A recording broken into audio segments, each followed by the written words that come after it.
From the headquarters of Telesur English in Quito, Ecuador, I am Estefanía Bravo, and this is From the South.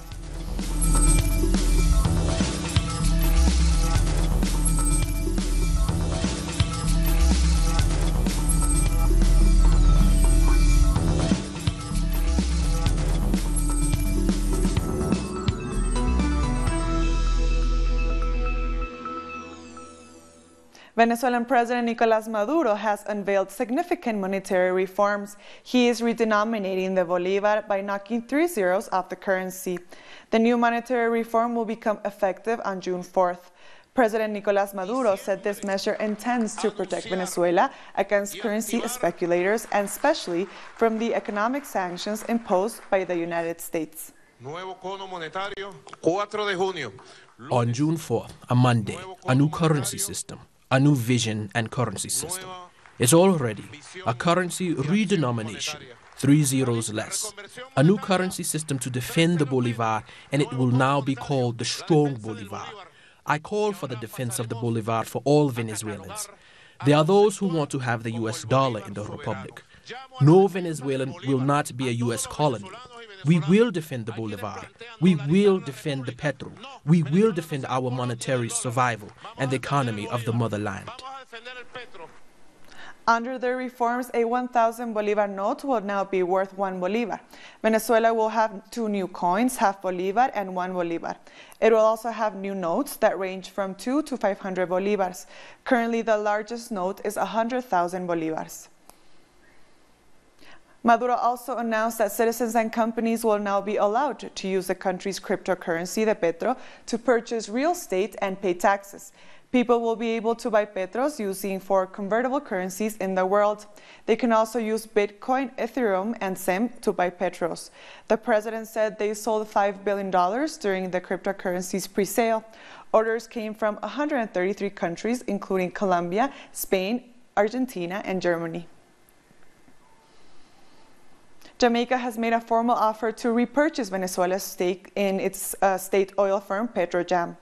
The offer was made during a meeting between a Jamaican delegation and Venezuela's Foreign Minister Jorge Arreaza.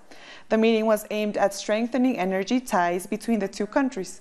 Both delegations were especially focused on reaffirming their relations through Petrocaribe, an oil alliance between Venezuela and the Caribbean nations.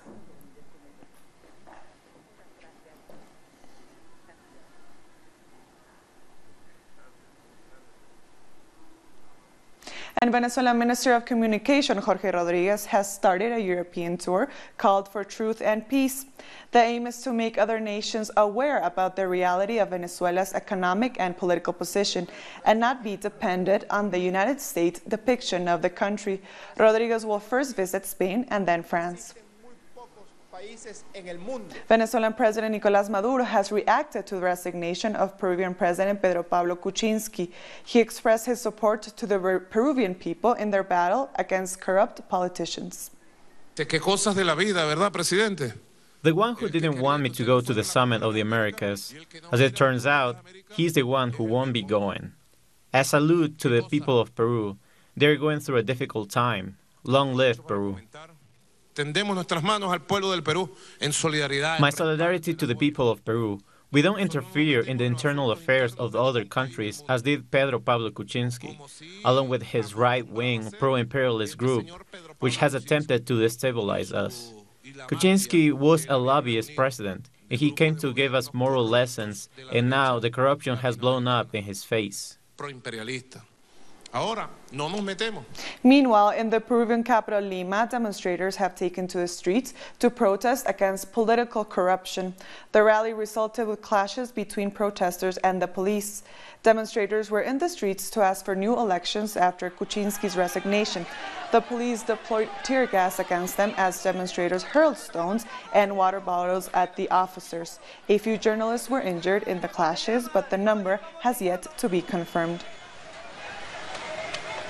And later this Friday, Peruvian Vice President Martin Vizcarra is expected to be sworn in as the new president of Peru. But first, Peruvian lawmakers will have to accept the terms of Kuczynski's resignation. Once they do, Vizcarra will have to automatically take the oath. Martin Vizcarra arrived on Friday early morning in Peru, cherished by a crowd of supporters that welcomed him at the Lima airport. He came from Canada, where he was the ambassador of Peru. We came today to welcome the new president with high hopes for Peru. Peru needs to be launched again. Peru has a lot of nature. It is rich as a whole. So please, Peruvians, we must collaborate so the country can move forward. It is down to business for Antigua and Barbuda's Prime Minister Gaston Browne. After a day of celebration, Browne says he is ready to revive the economy. His strategy, pumping money into infrastructure projects, which include a major road building program and expanding port facilities. So we should see a significant amount of economic activities taking place. Environmental issues, we will certainly redouble our efforts, even the whole issue of transitioning into green energy. The project to acquire another 10 meg of solar and wind power, that project will be accelerated. So we have a series of projects that we will have as part of our priority for the first 100 days to the, let's say, the first 12 months of the new administration. One obstacle to infrastructure building is the Land Act, which states the citizens of Barbuda communally own the land. That means residents must agree to major development programs. Browne says the island must move to a privatized land system if it wants to see progress. The time has come for us to do some realignment and to bring Barbuda into the 21st century. And I'll say this without any fear of any reprisal from the Barbudan people. Even this carve-out that we have within the Barbuda Land Act, in which only Barbudans can buy land in Barbuda, that is unconstitutional. And I'm of the view that it ought to change. There should be one land act in this unitary state, and I'm going to give a commitment today that at some point we'll go to Parliament and we'll change it and align it properly. We did it because we're trying to endear ourselves to them. We've gone the extra mile, but the reality is Barbuda cannot continue to be a welfare state. On the streets of Antigua and Barbuda, optimism is high that Prime Minister Gaston Browne and the Labour Party will be able to deliver. After the results were released, North Street was awash in red as supporters of the Antigua and Barbuda Labour Party began celebrations that lasted well into the morning. And as a gift to his supporters, the Prime Minister-elect gave the nation a day off to celebrate his win. But for some people, work must continue. I've been here for a few months and it's going good. I don't really have a problem. You know, doing business here, being self-employed is one of the best things I think I've ever done in my whole life. Tourism is the main economic driver here, and while hurricanes pose a direct threat to the industry, Antigua has seen a rise in cruise traffic because neighboring ports are still recovering from hurricane season 2017. The government need to step in and do something. It's like, I would say some of them don't know, some of them would know, but it needs a collaborative effort for everybody who is at stake. Prime Minister Gaston Browne placed his hand on the Bible and took the oaths of allegiance, office and security. So for the next 5 years, Gaston Browne and his Antigua Labour Party will be responsible for steering Antigua's economic and environmental development. So, reporting here in St. John's, Antigua, this is Saini Gray for Telesio. We'll take a short break now. Join us again after this look at what our multimedia colleagues are reporting.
Welcome back. The people of Honduras are questioning a series of reforms and legal measures which they say favor corruption and impunity. They claim the Organization of American States, whose aim is regional solidarity and cooperation, is in fact undermining transparency in the country.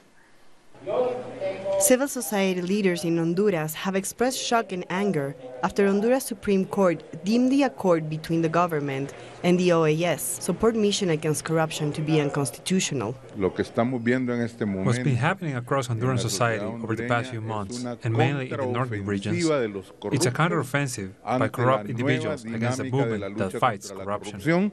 Even though the support mission is part of an agreement with the OAS, those with knowledge of the matter point out that Luis Almagro, Secretary General of the OAS, has given a helping hand in fostering corruption. What's more, we have to wait for a complete shakeup of the support mission, spearheaded by Almagro. Unfortunately, he's shown an erratic attitude when it comes to the mission, at a time when the fight against corruption is of the utmost importance.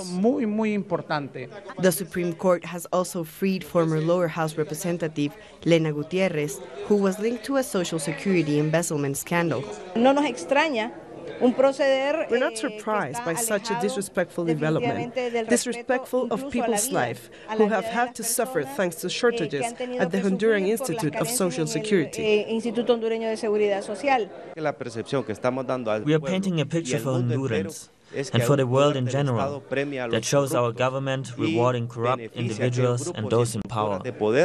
Non-governmental organizations fighting against corruption say that the government wants to create a climate of generalized impunity that will favor all of those in power. Now, more than ever, we can see that corruption originates in Congress, and that's always been the case. To protect corrupt individuals, the majority in Congress changed the law to stop the seizure of assets belonging to those accused of criminal activity. Brazil's Federal Supreme Court has delayed a decision on whether former President Luis Ignacio Lula da Silva should be jailed if he loses an upcoming appeal. Lula's appeal against a 12-year sentence for money laundering and corruption will be heard on Monday. This will be at the appeals court in Porto Alegre. If he loses that appeal, his last hope would be the Supreme Court, which has the ability to grant an habeas corpus, simply put, the right to remain free. The Supreme Court will reconvene on April 4th. There appears to be progress in Colombia's peace process as the government and the National Liberation Army resume peace talks. Ecuador was again at the stage of peace talks between the National Liberation Army, ELN, and the Colombian government. They resumed officially the fifth round of peace talks in the symbolic act. We have reasonable hope that we will be able to move quickly in rebuilding a new agreement due to the experiences that have already been collected in the verification mechanism. Both negotiators announced 5 main points in a joint statement, which are to renew the bilateral ceasefire, make humanitarian agreement in the Choco, to demine the borders, and to work on the pedagogy process toward Colombia. This is an effort on the part of all states and of all organizations of society and peoples to build other ways of fighting against this problem. The Ecuadorian Foreign Affairs Minister Maria Fernanda Espinosa was also in the symbolic act, who made a call to preserve the peace in the region. I would say, if I'm not mistaken, that the most extensive cycle that goes until May 18th speaks very well of the commitment of both parties. Brazil, Chile, Cuba, Ecuador, Venezuela, as the guarantors of this negotiation, also submit a statement in which they welcomed the beginning of the peace talks and highlighted the work of both delegations. Denise Herrera, Telesur, Quito, Ecuador. Residents of northwest Ecuador have gathered in Quito to protest against the expansion of mining and the threat to nature in the area. Activists say the extension of mining puts water and biodiversity at risk and will affect thousands of inhabitants. They say the government must do more to find alternatives and to prevent the invasion of reserved areas. Indigenous people from the center of Mexico are demanding respect for their water reserves. They say big cities have been claiming their water resources from rivers and mountains for decades. Residents of Villa de Allende municipality in the state of Mexico walk many miles to take water to their homes. We use donkeys and buckets. Sometimes we rent cars to bring water. Can you imagine? We pay to carry water. They've never had a water service. They believe that the government forgot about them when the Cutzamala system building started. It is the biggest storage, cleaning and distribution water system in the country. They lived like this for more than 3 decades. Families, and especially Masawa women, must go to the river to wash their clothes. The water we get is used for showers, so we gather our clothing and go 3 times a week to wash our clothing. They are upset because the water reserves are shared with the Mexican capital, but they lack proper service. But the residents of Villa de Allende have not remained quiet. 14 years ago, they started a movement to defend their water reserves. They've been organizing protests outside the Cutzamala facilities. 30% of Mexico's city water comes from there, 100 miles away. El agua no se vende, con la vida se defiende. Our rivers were clean before this plant was built. We used to go to the river to fish and to eat. We had a little lagoon there. Now we have to go further. They decided to mobilize until the National Water Commission fulfills its promises of repairing environmental and social damage caused there by excessive exploitation of water reserves. If natural resources will be extracted properly, every community will have water. All of the 300,000 residents of this area will have access to it and productive projects. Lack of water affects these communities, but also another 44 million Mexicans don't receive drinking water in their homes. Several activities took place in El Salvador to mark World Water Day. Salvadorians mobilized to demand the approval of a law to protect their water. Churches, universities, human rights lawyers and the Salvadoran people themselves have allied to demand that the Legislative Assembly lawmakers quickly approve the General Water Law, a bill which has spent 12 years stuck in the parliament. We recognize water as a life source and as a public good. Its access constitutes a fundamental human right in which the state is obligated to guarantee in an equitable, efficient and sustainable way to all, without exclusion. The little legislation regarding El Salvador's water allows transnational corporations and local private companies to exploit this resource indiscriminately.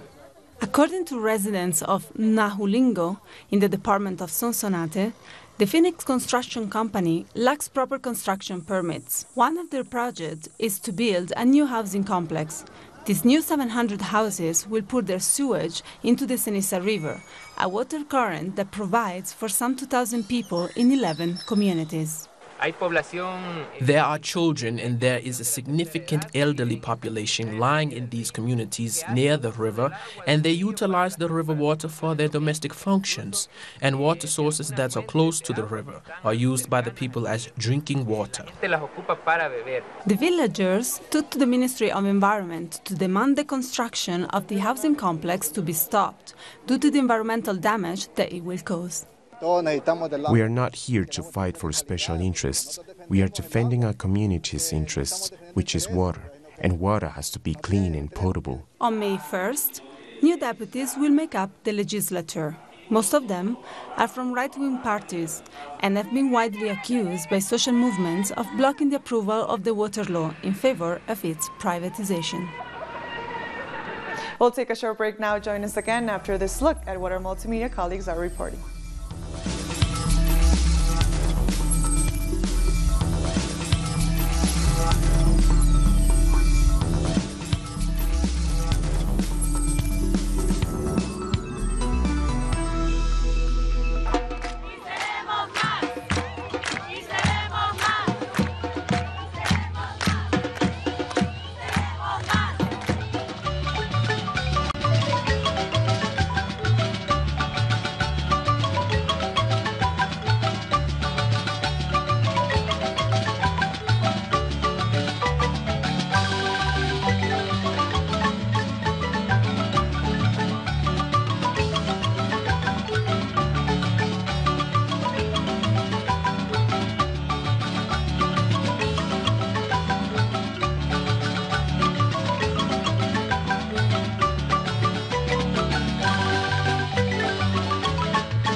Welcome back. U.S. President Donald Trump has signed off on plans to impose tariffs on China. It's a move that will hit imports on Chinese products worth $60 billion. Trump said China is still a friend, but the country is responsible for tremendous intellectual property theft that has caused huge losses for the United States. There are fears this could lead to an all-out trade war. Markets took a hit on those concerns after China said it is ready to retaliate. China does not want a trade war and will not proactively provoke one. But we are not afraid of, nor will we hide from, a trade war. We are well prepared for it, and we will firmly safeguard China's legitimate rights and interests. But trade tensions have cooled between the United States and Europe. Here's a look at that story and other headlines from around the world.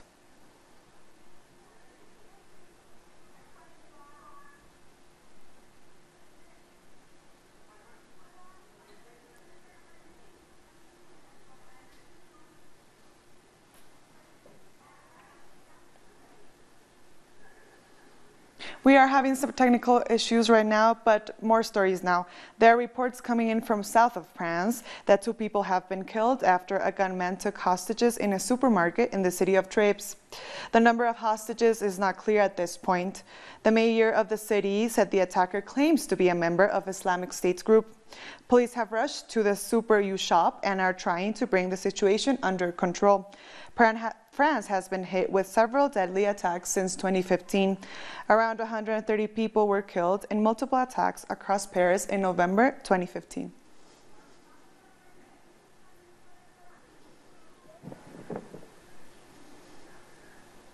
But trade tensions have cooled between the United States and Europe. Here's a look at that story and other headlines from around the world.